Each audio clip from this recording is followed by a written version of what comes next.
Hey everybody, welcome to another episode of Teachers Talking. I'm Dustin, as always, here with Ghazali, and today we are digging into hard conversations with parents. And we are asking, how can we prevent 80% of hard parent meetings before they happen? So we're going to really kind of look through two lenses here, because I know that in every teacher's career, we all have difficult types of conversations with parents, but sometimes that's on delivering difficult news to families and making sure we do that with clarity and with care.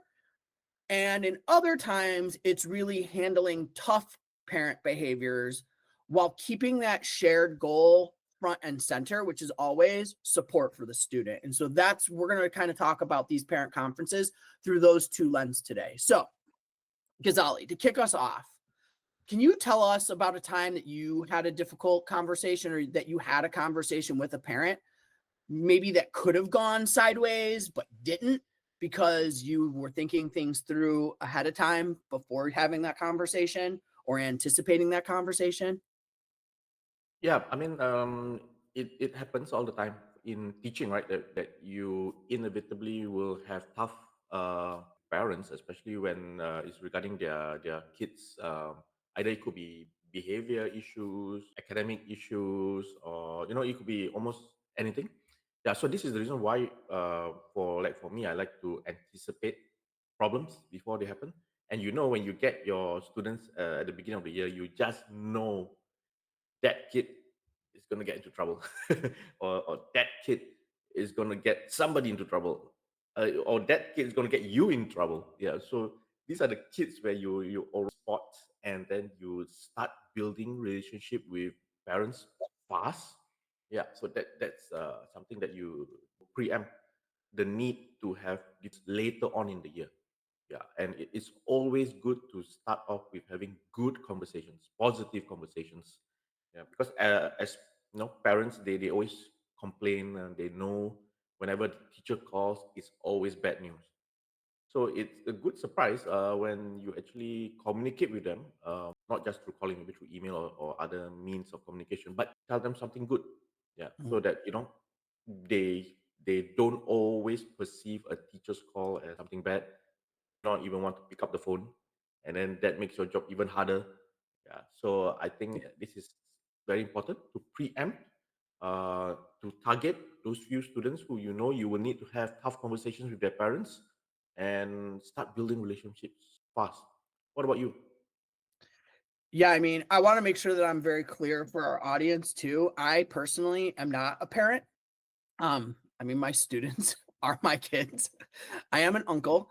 And so, I think for me personally, I agree with you. It's all about preventative measures. I understand that parents are going to get defensive when it comes to their children. Like Yeah.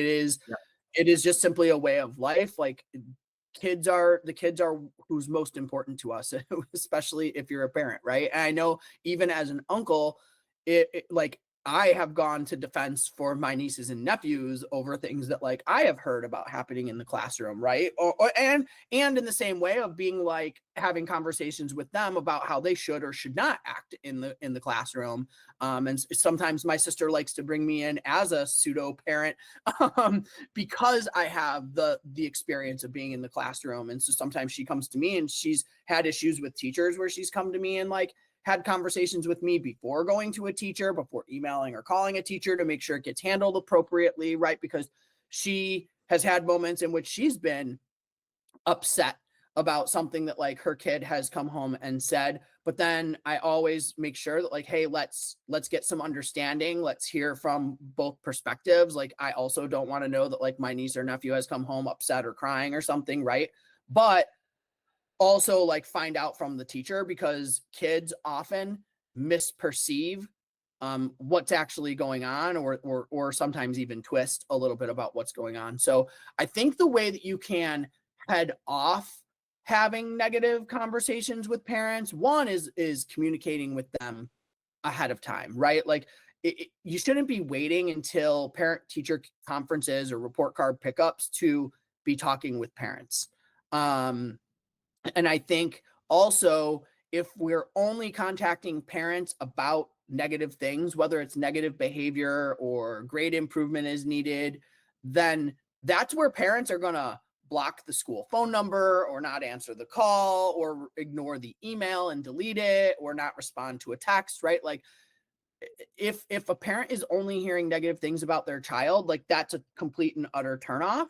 And I think that when you then do meet that parent in person, they're going to be much quicker to be defensive. So I think it's really, really important that we are communicating the positive things that students are doing. And every student does positive things, right? Like Yep. even the hardest child still does positive things, even if oftentimes it feels like the negatives outweigh the positives, right? We have to find those bright spots and we have to celebrate those bright spots and communicate those bright spots to parents. And I think that's where you're building the relationship with parents so that, indeed you can head off those tough conversations. Yeah, yeah, I agree. So I think that the question now is, why do hard parent conversations happen in the first place? I mean, are we all human beings? Shouldn't we be able to talk to each other, frankly, and especially the good of the child? And how does a prevention lens change the outcome? What do you Yeah, think? I think that's kind of what I was getting at is in thinking about like how we're communicating with parents ahead of time. More regular reaching out to parents I think is really important. Um, because if you are taking a preventative lens, any preventative lens, you're trying to prevent hard conversations from happening, right? Yep. I know for sure that if I have a student who has been misbehaving in my class and is getting a bad grade, and I have not had a communication with that parent, and now all of a sudden it's report card pickup, and that parent shows up and says, well, why am I just learning about my kid's grade or my kid's behavior now? I have a problem in front of me. And now I have to think about how do I shut that problem down before it becomes a big problem, because I have seen parents explode on teachers. Um, and how do I help that parent in the future? Like, how do we build the relationship so I can help the parent in the future? Like, know the information they need to know, whether that's through me, whether that's through being able to log on to their students, Google Classroom or their Power School to check their grade or whatever that might be. So I think going into the school year with a plan of how you're going to build relationships with parents and how frequently you're going to communicate with parents and in what manners you're going to communicate with parents are all things that you need to do so that you can prevent any type of difficult conversation from happening. And I mean, don't get me wrong, you're going to have hard conversations with parents one way or another, even when you do have relationships established and you do look through that preventative lens. But I think those are the things that I think about in trying to, get through that and keep those hard conversations from being too difficult or too explosive or whatever is really trying to build those relationships from the get-go and have regular communication with parents. So And can do you you? think there's any other ways that you can look through the lens and try to prevent those conversations from happening? Do you do anything differently? No, I think uh, basically we're doing the same. Build the bridges, right? So that we make our conversations easier. But you mentioned about your experience handling tough conversations with parents. Do you have any specific examples or moments that you can share? Gosh, there's so many. I'll think to, I think for one, preventative measures that I've taken include one of the strongest preventative measures I've taken actually was when I had a year where I actually had students send emails biweekly to their caregivers, whether it was parents or their guardian, whoever that might be. I gave students like a template for what they needed to include, but I was having students be the person who was reaching out to their families to let them know where their stance was in my class. And so that would include like, hey, I'm on X lesson and I'm supposed to be on X lesson. So they were indicating, are they on pace, behind pace, ahead of pace from where they're supposed to be? For students who are behind pace, they would mention, things I'm going to be doing to try to get up to pace and like set a plan and a goal. It would have their overall grade in it as well. And so they would talk about like whether they were doing well or whether they were doing poorly and like what they were going to do about those things. And sometimes parents would reply to those emails because kids would need to CC me. And my goal was not to get involved in that email unless I needed to, but it was really about like helping students take some ownership over what was happening in their classroom and ownership over their own learning experience and ownership over communicating with their parents, right? And I often had parents who would reply all to those emails simply thanking their student for reaching out and letting them know where they were, or writing to say like good job, or writing back to say you better get to office hours next week. um, and then when I met those parents in person, I had numerous parents say, I really appreciate that that's what you're having my child do. Like, that's a great form of communication. It's really helping keep me in the loop. Um, and it's helping my student become more college ready because it's forcing them to be thinking about what they're doing in the classroom and what they can do better to be better. Right. Um, Additionally, I've had to make phone calls with students where they were not good phone calls, where a student was like acting up in the classroom like constantly and no redirection was helping. And to head off having a poor conversation, later when I met that parent, I've actually had moments where I invited parents into my classroom without telling the student that they were going to come. And I've had parents like actually come and sit with their students. So when the kid walked in, my favorite was like one of the first times I did this, and the kids walked into the room and the parent was there. And so when the student walked in and saw their parent sitting at the desk next to where they sit, the look on their face was priceless. And they like looked at their parent and they looked at me, and their parent just kind of gave them the parent look, and they like put their head down and just went and sat in their seat. And later, them and their parent and I were able to have a conversation about how awkward that was, and the parent was super supportive in that way to say like, if I will come back again if I have to, if Mr. Tatro calls me, don't make me Nice, do it. nice. The embarrassment at a high school level, there's so Yeah, much embarrassment of having your parent show up and sit through class with you. And I'll tell you, like, that student never misbehaved in my classroom again. nice. So, like, that level of communication, and I bring that up to say that, like, that's the kind of relationship that you wanna build with parents as best as you can. Now, are you gonna get that from every parent? No. But the attempt to do it is what's most important, and most parents will understand that as long as you've been attempting the communication, they're not going to, you know, snap on you at some other point in time because you're setting the intention for what you want that relationship to be. Mhm. Whether they help to, facilitate and collaborate in building that relationship, because it does take more than one person to build the relationship, right? But the effort Definitely. alone helps to diffuse negative behavior from parents in high level situations when they come about, right? Yep, Do you fully have agree. any situations in which you have like had a parent where you were able to diffuse ahead of time, or where you have had to have a difficult conversation with a parent? Oh, all the time, especially when it comes to their results.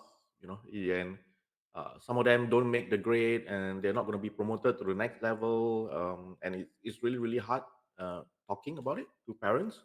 Yeah, because you get those who are defensive or trying to defend their kid. They are, and they will request for like things like records and and what are the rules and regulations. So you need to have a lot of this information on your fingertips. You cannot be lost when it comes to this kind of important the parents. Otherwise, you will look unprofessional and you don't know what you're doing, and then it will just escalate to a higher level, and you don't Mhm. want that. Yeah. So these things happen.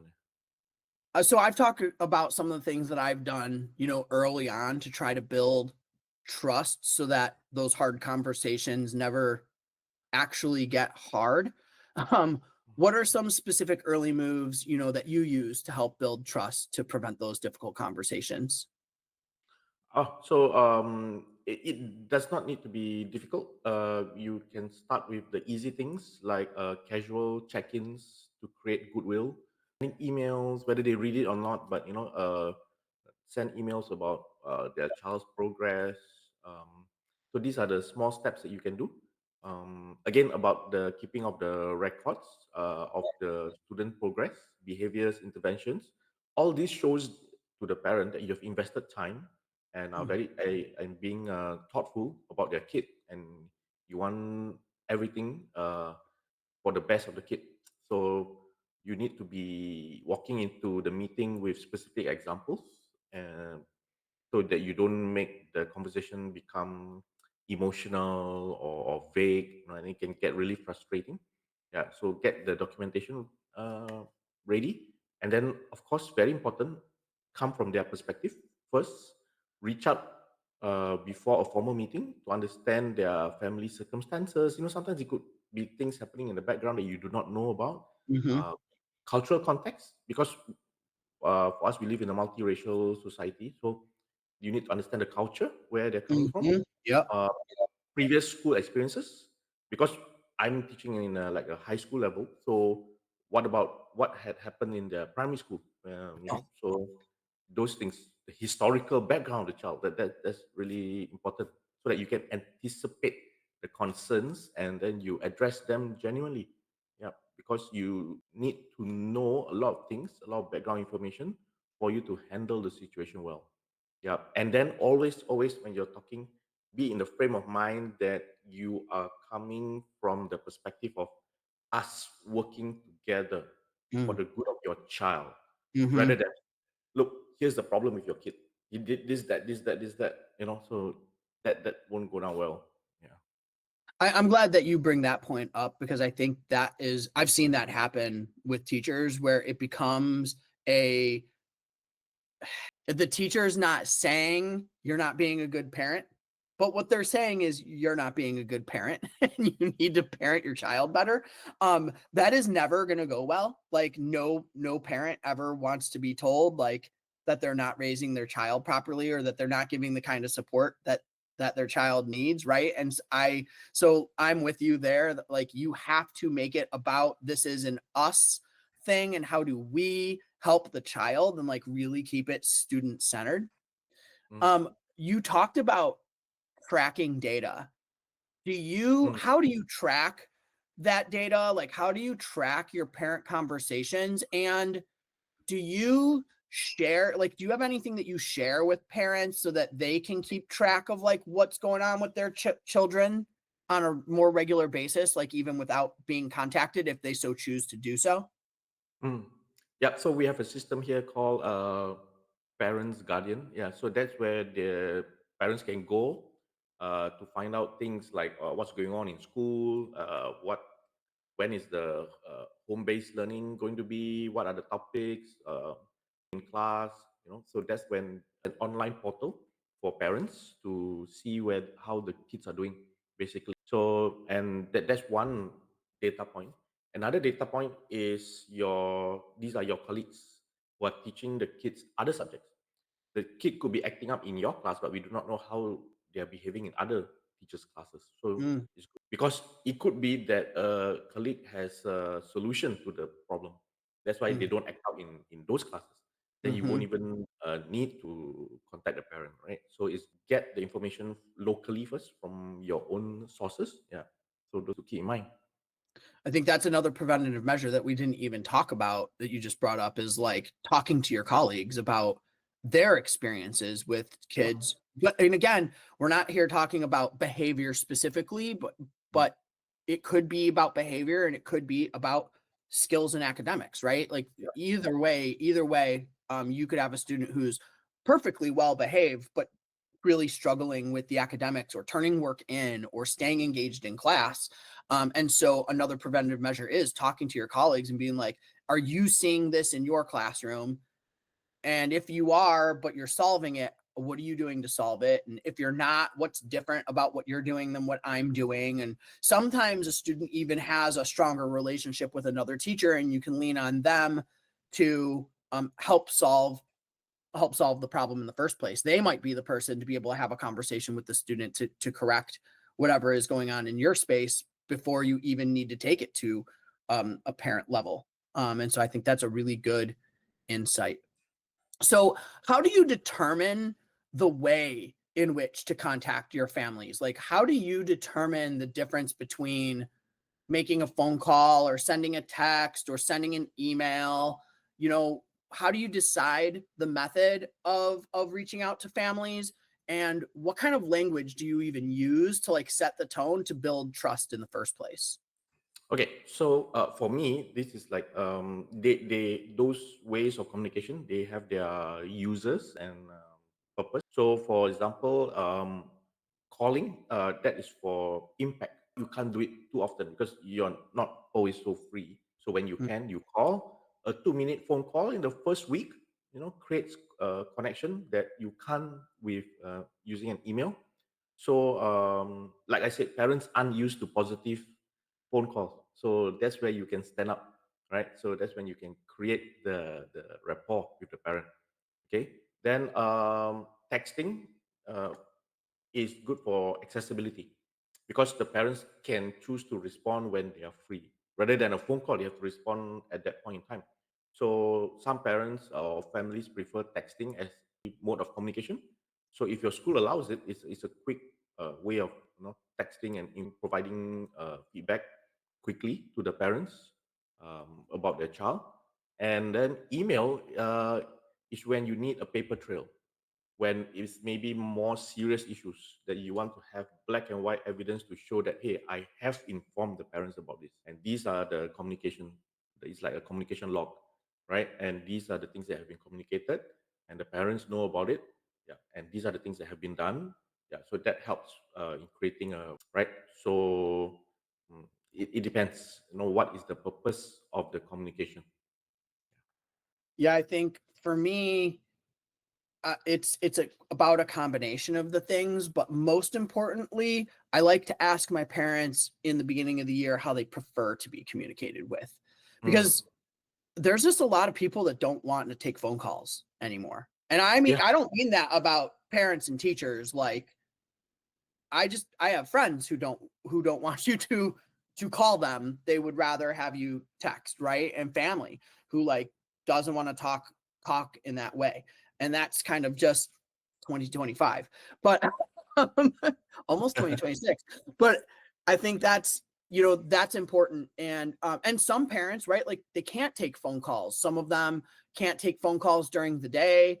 Some of them work multiple jobs, and so like they're very hard to reach. Some of them work third shift instead of like during. So some people prefer an email or prefer a text message, and so I really try to lean on contacting parents based on their preferences. And if I do need to talk to somebody on the phone who prefers a text or an email, I think trying to schedule something with them is really what's most important.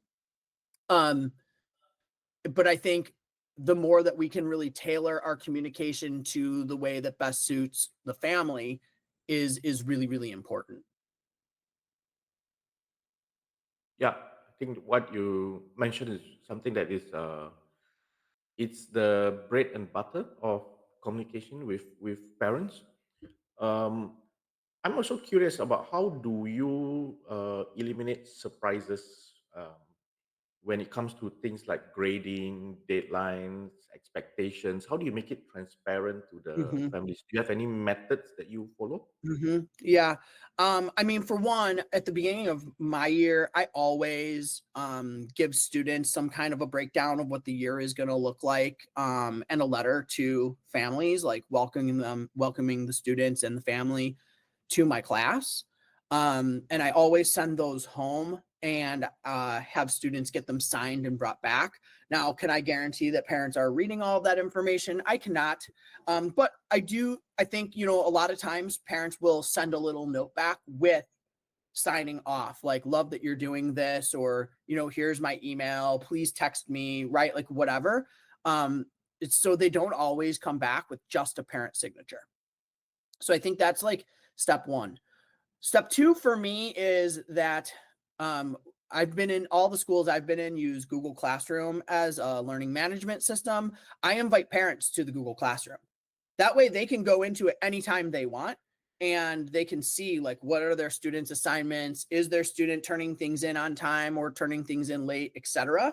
So I want parents to have access to like everything, everything that I do, quite frankly. Like nothing is a secret in school when it comes to me, right? Like I want it's open book. I want anybody who needs access to things to have access to things.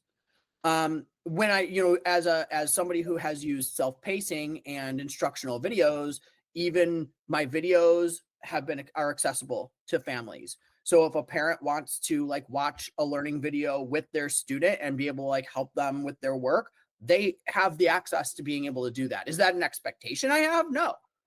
But some parents go above and beyond and want to go above and beyond, and I want to make sure that they can do that.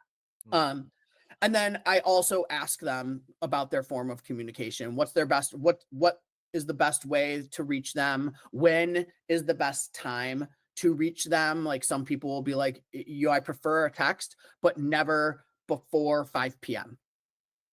Okay. Yeah, yeah, Right. Or I'd prefer an email. And if I don't respond within X amount of time, text me or call me. I just again, it's all about people knowing what the form of communication is going to be and me honoring what works best for them.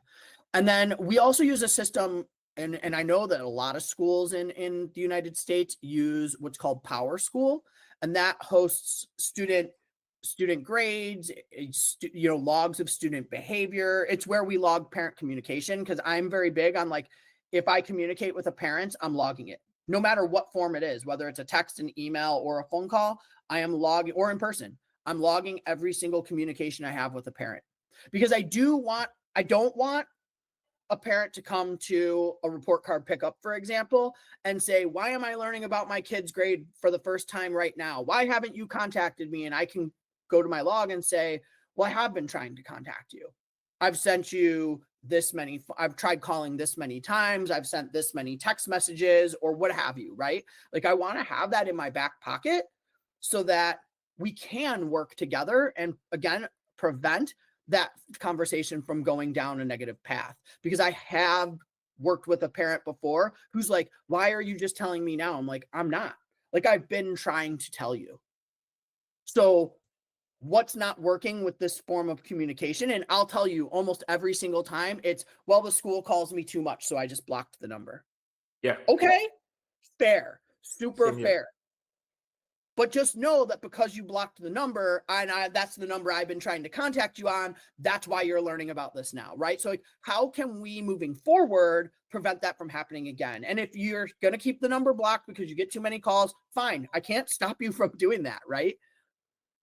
But how can I communicate with you then if it's not in that manner? So again, it gets back to that preferential way and then giving parents the access to their scholars Power School to make sure that they know what the link is, that they know what the password and the username is so that they can actually get it, and telling them like, this is how often I update my grade book. This is where you can find when things are due. Like, again, I want my parents, I believe in the transparency that parents know what's happening in my classroom all the time if they want to know what's happening in my classroom all the time.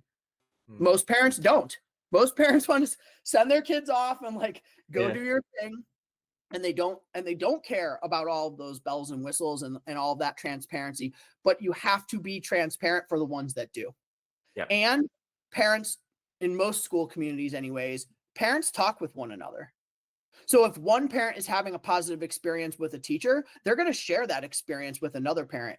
And it really works in your favor if one parent perceives having a negative experience with you, but other parents are having a positive experience with you. Like that can really be something that's really, really helpful to you, a really helpful tool.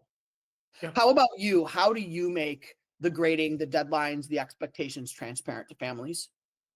Oh, I mean, this is where the pedagogy comes in as well. That's why I like to keep a portfolio. So because sometimes when we talk to parents, we're just showing that, hey, he got a grade F9, so that's a failing grade. So how far away is he from an A1? So Mm. they can't see. So because they've not seen the work. So it's actually show the work, not just the grade, but the actual students' work. So and that helps if there is a portfolio to show the parent, look, this is your child is facing. It helps if he can have more practice in these areas at home. Yeah, so this is where you can help him move faster in his academic. So that is something that is important to show actual students' work rather than just the grades. Yeah. So when concerns do arise, how do you go about co-creating, just simple time-bound plans with families in order to help, reduce repeated problems? So sometimes this is where having a system is important. So what I like to do with some of my students who need the monitoring at home or in school, and you don't want to keep calling the parents to find out how are they doing at home and all this, and the parents don't want to keep receiving your phone calls. So what we agree on is to have like a simple notebook. We call it like a blue book, just a simple thing. So for today, my communication to the parent is written inside the good things that the child has done, areas for improvement, and shown, and what weaknesses that he can work on. And these are the list of homework that he needs to complete by so and so date. So all the communication that I need to have with the parents are in that book, written down on the day itself. A quick jot down for, and it could be for every subject. Then the child goes home and ensures the parents know. The first thing they'll ask is, "Show me your teacher's notebook." And they'll Mm. read through, then they'll sign, and then the child will bring it back the next parent has read this.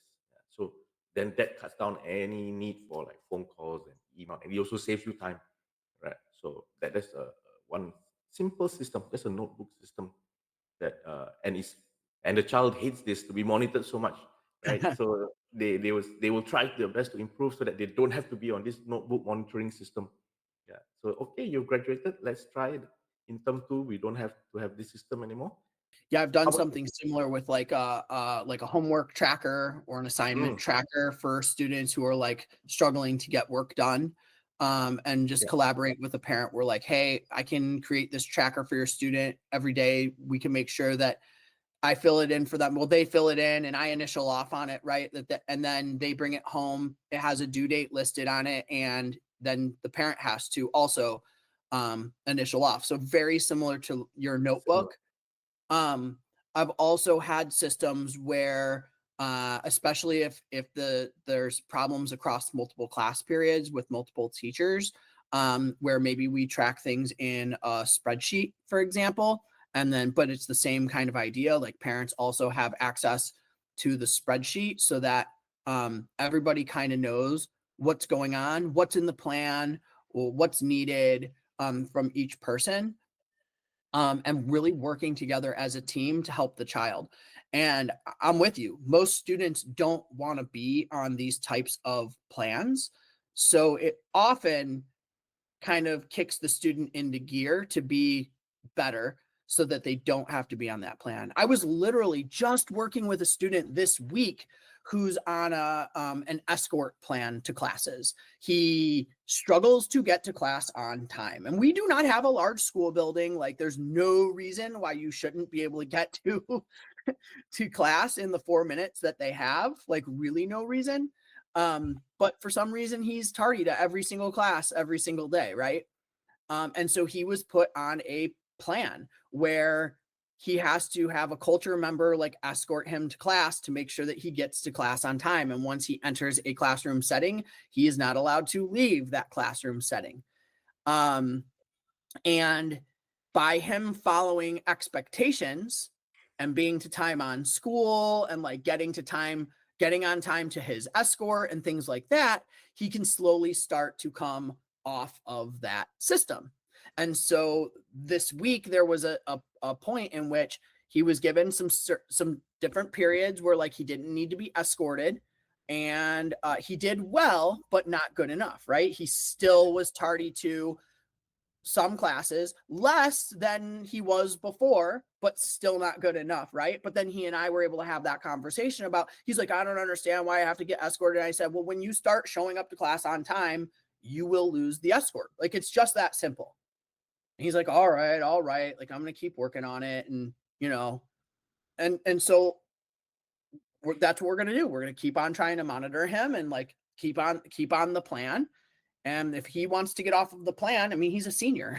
If he wants to get off of the plan, he needs to get off of the plan. Now, I know that's a little separate from our conversation of like doing this with parents, but these systems are all the same, whether you're doing them directly with students or whether you're including the parent in that system. In this particular case, the parent is involved, like they are aware that the Yeah. student does have this escort plan, but the parent doesn't need to be a part of that plan. They just need updates on how the plan is going, right? And so it's all the same idea, tracking so that we can work together as a team to support the kids. Nice. So let's get to the really interesting scenario. So Are when bad things really you happen, saying that the rest of this isn't interesting? oh, they're interesting. The one we're going to is exciting. Oh, All right. So the real exciting part, what happens when things heated up? mm, Ah, okay. So that's where I'm going right now.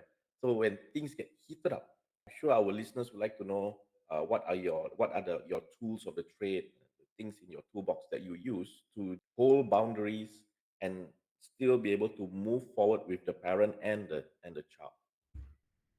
I mean, the best thing that I can tell you is don't speak. When I have a parent and I have had a parent who's gotten very heated, not necessarily, I mean, they will project that it's because of me, but it's not necessarily because of me. Like, it's not. I've never had like gotten into an argument with a parent where like we're going back and forth. I think that's I think where you're getting is like when a parent comes in and they're heated, it's super easy to get drawn into a back and forth.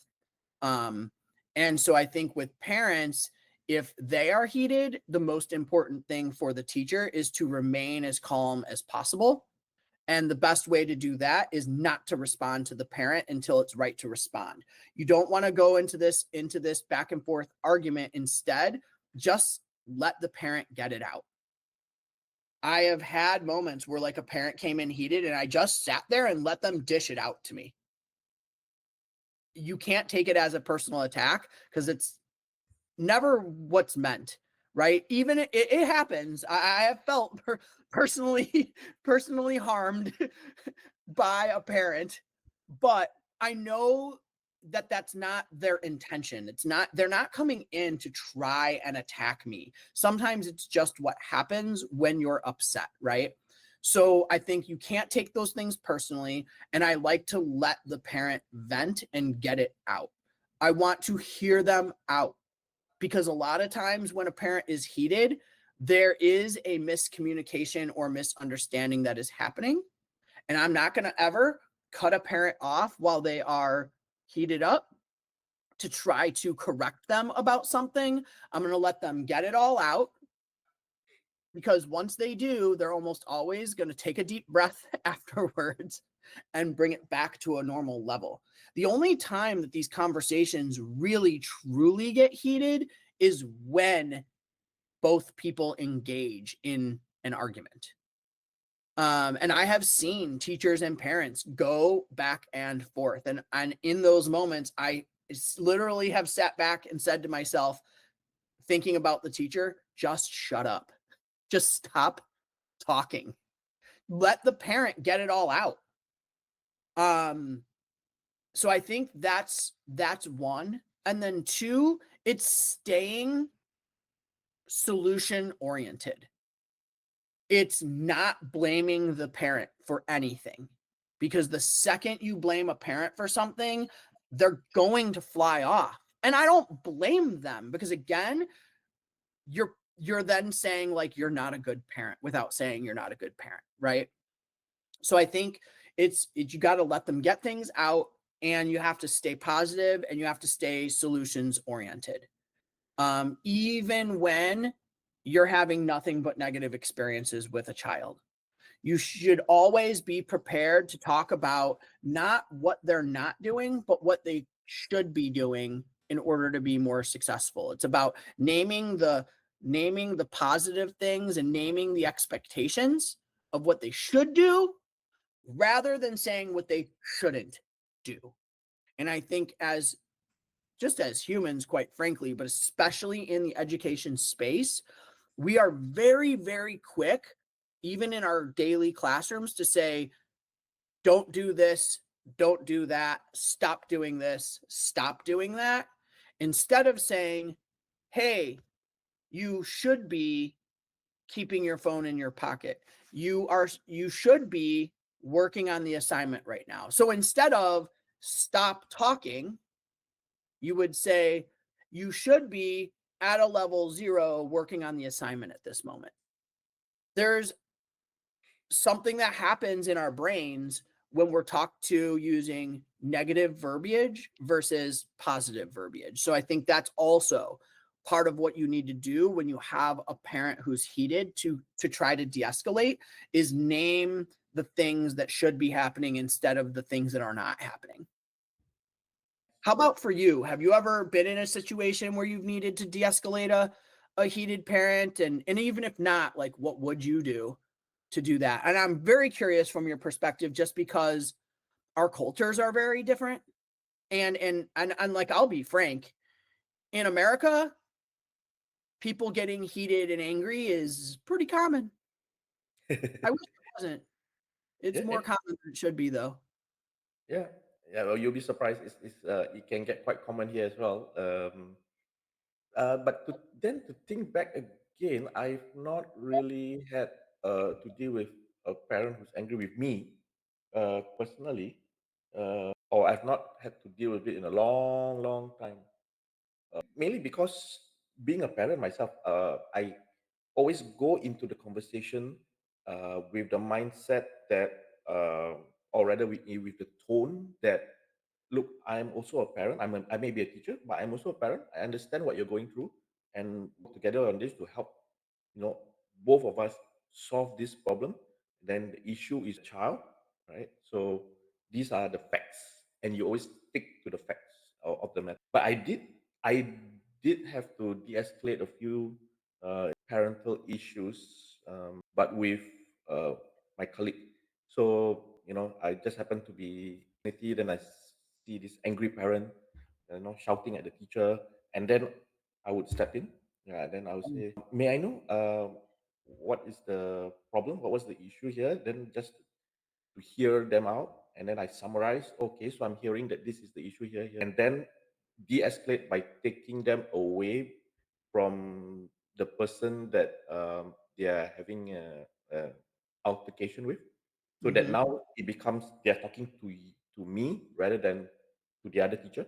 And then I come from a different perspective. I come from the perspective of, I want to help, I want to understand what's going on. uh, then I would hear the issue, then I would give certain solutions, might help, or that might help. Yeah. So, and that will help to de-escalate the whatever the situation is. It always helps when you acknowledge their emotion. You can say, I can tell you're very frustrated. Yeah. Then can I know what's happening? Then when they tell you what's happening, yeah, I would be frustrated too. That is very frustrating. Yeah, but maybe we can work on some things that can help solve this problem. And then we come up with ways, brainstorm together and help come up with solutions. And then they feel that, okay, this teacher is on my side, or we're trying to come up with a solution to this child's problem. And most of the time, you see them calm down, because you have removed the object of their ire away. Yeah, and you're focusing, you're reframing towards problem solving rather than blaming. So when that happens, usually they will come down. Not had really have a situation which escalated to, like, I guess experience helps. When you have Yeah. um, dealt with a lot of these issues over your years of teaching, it helps, because I can see a defensive parent and then accusing a teacher who then becomes defensive. Then you have Mhm. two defensive people talking to each other, Uh-huh. and this thing just spirals and snowballs into a huge. Yeah. Yeah. So Yeah. I as you're talking about kind of like stepping in to help another teacher diffuse a situation, I feel like if I did something like that in the US, the parent would actually just turn on me, right? Like, who are you to get involved in this situation? This is none of your business. Like, I feel like that's actually the turn that would happen. oh wow. Is interesting. But Yeah. the other thing, the other piece of that is I wonder too about in a situation like that and diffusing it by like kind of breaking that up and then trying to help the parent. Does that does that hurt the relationship then between the parent and the teacher that they were having the argument with? Like, does that, by removing that other teacher from the situation, like, does that harm that relationship then? Or how do you then repair that relationship? Being that they weren't the person to solve it. Good question. So that's when mediation comes in. So then the next session, when everybody's calmed down and maybe the problem is solved, the child is okay, or there's a solution put in place, and then you can come in together with and then before that, of course, you need to prepare your colleague and say, look, this is how I de-escalated the situation. Tone you need to take with this particular parent because this particular parent Mhm, get worked up and defensive if you blame them over what's happening. So instead, be on their side, do what I do, follow my lead, and then you come in, and then uh, we take it from there. Just the point of view that it was just a misunderstanding. We are all working for the good of your child. Yeah. mhm. So the teacher just wants what's best for your child, and these are the things that we take a step forward and move past this situation. And then, as you can see, things are already improving. I think we're on a good step for the rest of the year. Yeah. So then you just de-escalate it. I think too that like that's where having the positive relationship with your colleagues becomes really important, because you have to be in a place where somebody would be open to taking feedback from a colleague, and it gives you that opportunity of like, especially as a teacher with experience, a veteran teacher, you're able to step in and say like, how did that start?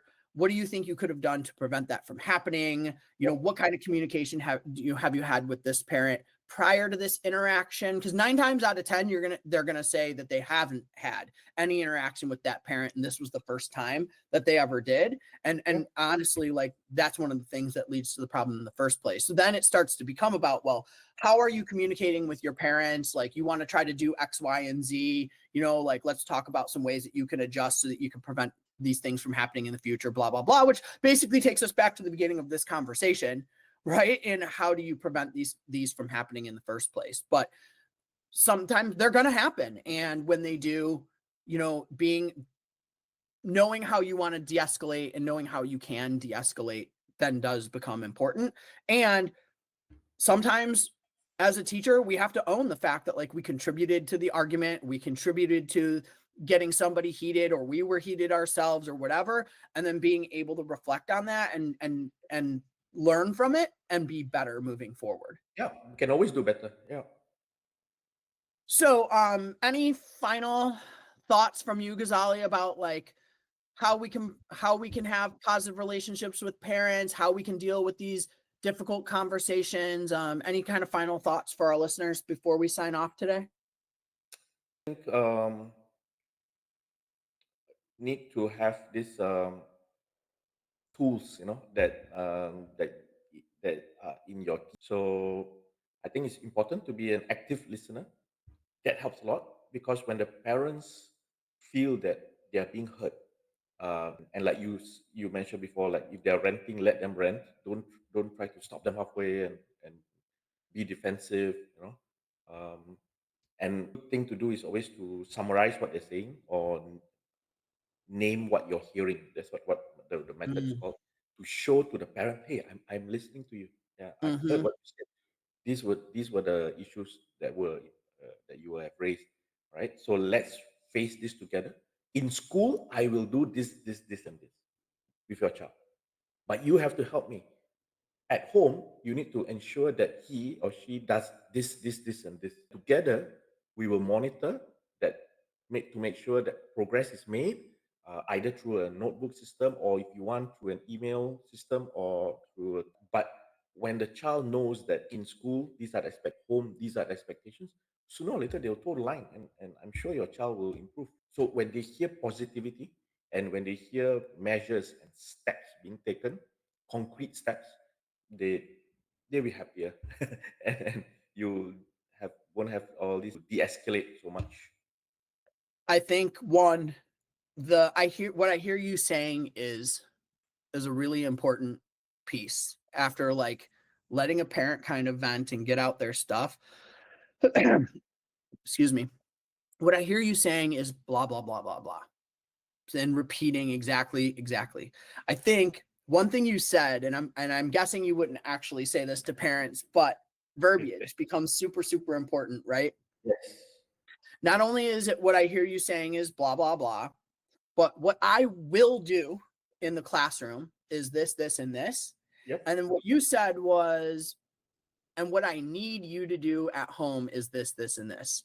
I actually wouldn't say that to a parent because to me, the saying of what you need to do ends up back almost taking us back to the beginning. And instead, I would say, what I could use from you, or do you think you could help me in this way? I Mm. think it's getting the parent to like own what they can do to help instead of saying, and because I think that's a trap that a lot of teachers fall into in these conversations is, as the teacher, I can do and I will do these things, but what I need from the home is this. And it's true, it is what we need. But when you kind of project that back onto the parent, I think that's where things can take a negative turn again. And we really want parents to say what I will do to support you is this, in the same way that as a teacher, I'm saying what I'm going to do to support your child and support you is this. So I think making sure that as we go into these conversations, that we're very particular about the language that we're using with parents, and how we're getting the buy-in and the connection and the relationship and the community and all of those things in one. We have to be very particular about the words that we use as we're Yep. having those conversations, you know? Yeah. It depends. For me, it depends on the kind of parent you're facing. So Mm, if you're facing a highly, you must look at the situation. If the parents are facing like other than academic issues, they could be facing financial issues or other things, mhm, and they are just lost. They do not know what to do, right? mhm, So then the conversation needs to be more, how should I put it? Like, I wouldn't say forceful, but needs to be more so that mhm, they know that, oh, okay, uh, in school, these things are right, and these are the things that the teacher will do, and these are the teacher's responsibility. So when you say, as a teacher, I need this for the child at home, in the parent's mind, it becomes, oh, now I'm helping to assist the teacher to help my child get better in this area, rather than it becomes, oh, now it's my responsibility mhm. to teach my child when my child's at home, but I'm not the teacher. You do your job, you teach him, you know. So instead of that, the role of a teacher, being an educator, is always with you, and the parents are your partners, so they are Yep. helping you to be a better teacher. So that's where the need in this case comes from, because you're coming from an area of expertise or professionalism, because you are a teacher, you've been trained. So I guess it could be a cultural thing as well. Like over here, they No, look and at I you as a actually agree teacher. with it. I definitely agree with what you're saying there. I think, and what I'm hearing you say, haha, what I'm hearing you say is You're learning. it depends on the situation, right? Like Yes. being able to read your situation, know where your parent is coming from. And I Yeah. think what I'm saying is that when more times than not, when a teacher uses that language, it's not always within that situation of a parent being like, well, I don't know what to do, tell me what to do, right? And I Mm. think those are two totally Yeah. different situations, and you have to be Context know. matters. And that's why as a teacher you have to try to remain as level and calm as possible so you can read the situation, so you know how to say what you need to say to get from your parent what you need to get. Because I think I there's some think parents who like are in those situations who are going to say, I don't know what to do. What can I do? And you can then say, well, what you can do is this, this, and this. And I that would think be really helpful. you've hit on a very, very important aspect of this communication with parent, and you mentioned something very cool. That Yeah. yeah, so that's why it's a two back. So when you read the situation and you see that you are coming from a position of authority, the parents are Hmm. accepting your authority. Because imagine that the parent could be even more frustrated if you come from a position of like, I don't know what to do with your child, when Hmm. in their mind it's you are the teacher, you should know Yep. what to do. I don't know what to do, I'm helpless, and you the Yeah. teacher helpless also, and then they get frustrated and it Yes. snowballs. So you Because read the I situation. see that. Like I see parents who are like, I, I don't know what to do about my own child. Yeah, Like yeah, that is a very, very real thing. And yes, that's where staying solutions oriented and grounded is yes, really, really important. yep, Are you trying this at home? Are you trying that at home? Are you yep, able to try this at home? Right? Asking questions as even more so than saying what you need to have happen um, can be really, really important. Have you ever tried this? Have you ever tried that? And I think the more questions you ask, the more information you're going to get from your parents as well. Because yes, there are parents out there who are going to say, look, I'm working 3 jobs. I'm not yep, home with my kid enough to be able to do these things. yep, So how can I still support them?